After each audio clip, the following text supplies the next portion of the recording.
दोस्तों, बहुत समय पहले की बात है। एक छोटा सा राज्य था। उस राज्य का राजा बहुत खुशहाल था। उसके पास किसी भी चीज की कोई कमी नहीं थी। प्रजा भी अपने राजा का खूब आदर सत्कार किया करती थी।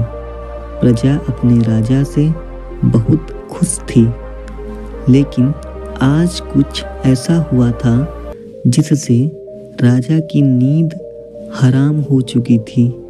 राजा को रात भर नींद नहीं आ रही थी।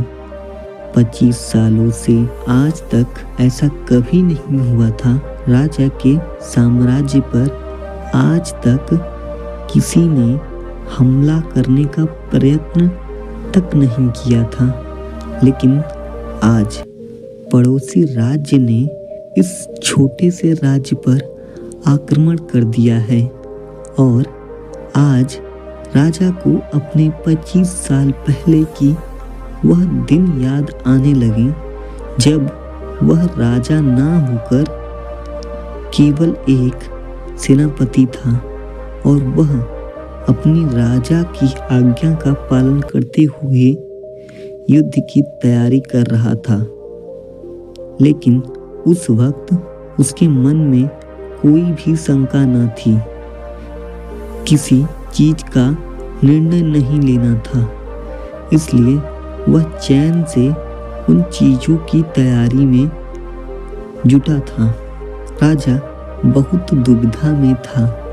उसे समझ नहीं आ रहा था कि आखिर वह अपने साम्राज्य को किस तरह से किसी और राजा के हाथों में सौंप दे, जिस साम्राज्य को हासिल करने के लिए उसने दिन रात एक कर दिए।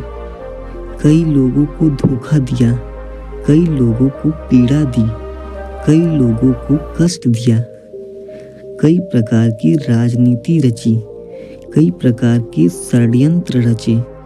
इतनी सारी मेहनत करने के बाद आज जब उसे राजा का सिंहासन प्राप्त हुआ है, उस सिंहासन को, उस साम्राज्य को वह अपने हाथों किसी और को कैसे थमा दी। राजा को कुछ भी समझ नहीं आ रहा था कि वह क्या करे।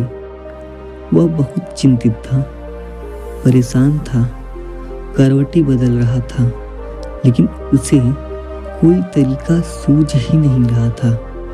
राजा यह बात बहुत अच्छी तरह से जानता था कि बात केवल मेरी नहीं है, इस पूरे साम्राज्य की है, जिस कारण वह बहुत परेशान था, चिंतित था और बहुत दुविधा में था।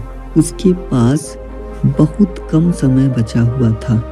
केवल उसके पास आज रात का ही समय था। कल सुबह पड़ोसी राज्य उस पर आक्रमण कर देगा। यदि वह केवल अपने के लिए फैसला करता है तो इस साम्राज्य के लाखों लोगों की जान पर बन सकती है, और यदि वह इस पूरे साम्राज्य के लिए सोचता है तो उसके जान पर बन आएगी। राजा अत्यधिक परेशान था। जब राजा को कोई भी रास्ता नजर न आया तो वह अपना घोड़ा लेकर अपने गुरु के आश्रम की ओर निकल पड़ा। राजा के गुरु भी बहुत सख्त थे। उन्होंने पहले से ही राजा को यह चेतावनी दे रखी थी कि जब तक कोई ऐसी दुविधा न पड़े, ऐसी कोई बड़ी समस्या न पड़े कि तुम्हें मेरी जरूरत पड़े, तब तक तुम यहाँ पर कभी मत आना। राजा अपना घोड़ा लेकर आश्रम पहुंचा। वहां पर जब उसने देखा तो उसके गुरुवर ध्यान में लीन थे। यदि गुरु को ध्यान से बाहर लाया तो यह उचित ना होगा। गुरु क्रोधित हो जाएंगे और फिर उसके बाद क्या होगा यह कोई नहीं जानता। वह द्वार पर खड़े होकर यह सब सोच रहा था। तब तक आश्रम से आवाज आई, हे राजन, तुम दरवाजे पर खड़े होकर क्या कर रहे हो? भीतर आओ। राजा आश्रम के भीतर गया और उन गुरु को प्रणाम करके कहता है, गुरुदेव, आप तो मेरे मन की बातों को भली भांति जानते हैं।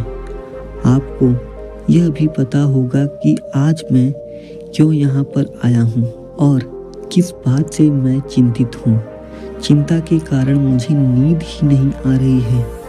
आप ही बताइए, मैं क्या करूं? मैं किस तरह से कोई एक निर्णय लूं और किस तरह से मैं अपने साम्राज्य को बचाऊं?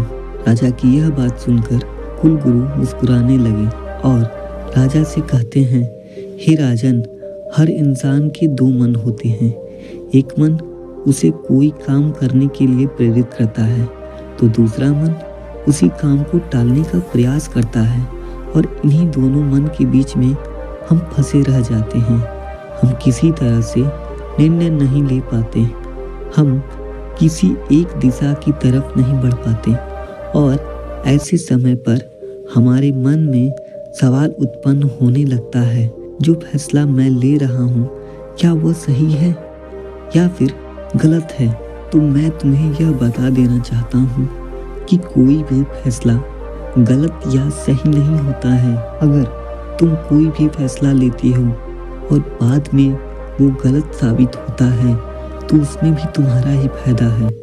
जैसे कि अगर मैं कोई भी फैसला गलत लेता हूँ तो इससे मुझे यह पता चलता है कि वो फैसला उस समय और उस परिस्थिति पर गलत हुआ, जिससे मैं उसे कभी नहीं लूँगा, और तुम्हें एक सीख भी प्राप्त होती है। जबकि अगर मैं उस फैसला को लेने में सही साबित होता हूँ, अर्थात वह फैसला उस समय के लिए सही होता है, तो इसमें भी हमारा ही फायदा होता है। राजा बोलता है कि आप कहना क्या चाहते हैं कि मैं कोई भी फैसला ले लूं, वो भी बिना सोचे समझे?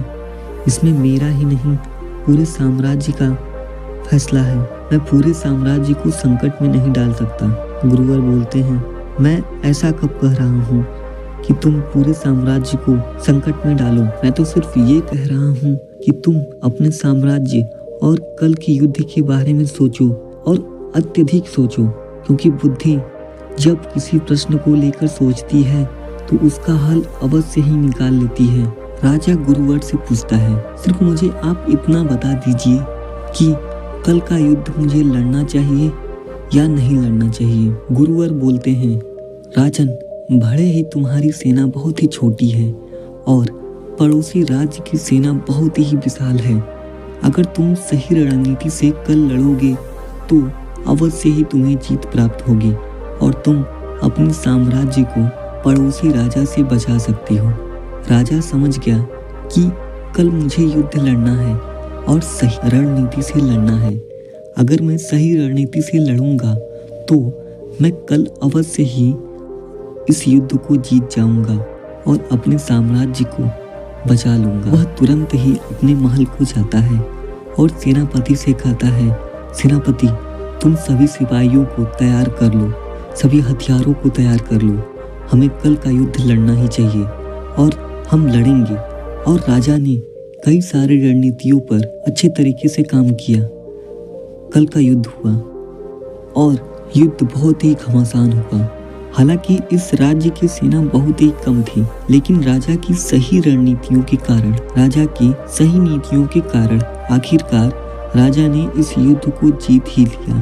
तो दोस्तों, हमें इस कहानी से यह शिक्षा मिलती है कि हमारा मन और हमारी बुद्धि इतनी शक्तिशाली है कि वह किसी भी प्रश्न का उत्तर खोज सकती है।